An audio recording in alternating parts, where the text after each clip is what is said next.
ಇದೆ ಬಾಸ್. ನಾನಿವತ್ತು ಏನು ಐಡಿಯಾ ಮಾಡಿದ್ದೀನಿ ಅಂದರೆ, ಸೇಮ್ ಪ್ರಾಡಕ್ಟ್ದು ಒಂದು ಮಾರ್ಟಲ್ಲಿ ಬಿಲ್ ಮಾಡಿಸಿ ಅದೇ ಪ್ರಾಡಕ್ಟ್ದು ಇನ್ನೊಂದು ಮಾರ್ಟಲ್ಲಿ ಬಿಲ್ ಮಾಡಿಸ್ತಾ ಇದ್ದೀನಿ.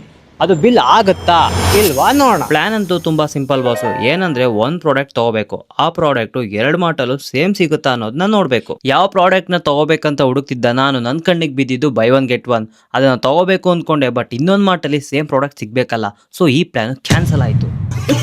ಬ್ಲ್ಯಾಂಕ್ ಆಗಿದ್ದ ನನ್ನ ಮೈಂಡ್ಗೆ ಒಂದು ಐಡಿಯಾ ಉಳಿತು. ಚಿಕ್ಕದೊಂದು ಚಾಕ್ಲೇಟ್ ತೊಗೊಂಡ್ರೆ, ಹಾಗಾಗಿ ನಾನು ಕಿಟ್ಕ್ಯಾಟ್ ತಗೊಂಡಿದ್ದಾಯ್ತು, ಬಿಲ್ ಕೂಡ ಆಯ್ತು. ಸೊ ಈ ಕಿಟ್ಕ್ಯಾಟ್ ನ ಡಿ ಮಾರ್ಟ್ ಅಲ್ಲಿ ಬಿಲ್ ಮಾಡ್ಸೋಣ ಬನ್ನಿ. ಸ್ಮಾರ್ಟ್ ಬಜಾರ್ ಅಲ್ಲಿ ತಗೊಂಡಿದ್ದ ಕಿಟ್ಕ್ಯಾಟ್ ಡಿ ಮಾರ್ಟ್ ಅಲ್ಲೂ ಸಿಕ್ತು, same to same. So next ಏನಂದ್ರೆ, ಎಕ್ಸ್ಚೇಂಜ್ ಮಾಡಕ್ಕೆ ಜಾಗ ಹುಡುಕ್ತಾ ಇದೀನಿ. ಯಾಕಂದ್ರೆ ಯಾರ ಕಣ್ಗೂ ಕಾಣಿಸ್ಕೋಬಾರ್ದಲ್ವಾ, ಅಕಸ್ಮಾತ್ ಕಾಣಿಸ್ಕೊಂಡ್ರೆ.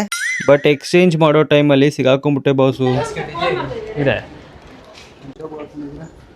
ಅಲ್ಲಿ ಬಿಲ್ ಮಾಡಿಸಿದ್ದು ಅಲ್ಲ, ಸಿಗಾಕೊಂಡಿದ್ರು ಸಹ ನಾನು ಎಕ್ಸ್ಚೇಂಜ್ ಮಾಡಿರೋ ಕಿಟ್ಕ್ಯಾಟ್ನೇ ಬಿಲ್ಲಿಂಗ್ ಕೌಂಟರ್ ಹತ್ರ ತಗೊಂಡೋದೆ. ಬಟ್ ಇದು ಬಿಲ್ ಆಗುತ್ತಾ ಇಲ್ವಾ ಅನ್ನೋದೇ ಭಯ. ಆದ್ರೆ ಆಶ್ಚರ್ಯ ವಿಷಯ ಏನಂದ್ರೆ, ಬಿಲ್ ಆಗೇ ಹೋಯ್ತು. ಸ್ಮಾರ್ಟ್ ಬಜಾರಲ್ಲಿ ಏನು ತಗೊಂಡಿದ್ದೆ ಕಿಟ್ಕ್ಯಾಟು, ಅದೇ ಡಿ ಮಾರ್ಟ್ ಅಲ್ಲಿ ಬಿಲ್ ಆಯ್ತು. ಬಟ್ ಸ್ಮಾರ್ಟ್ ಬಜಾರಲ್ಲಿ 50 ಪೈಸಾ ಜಾಸ್ತಿ.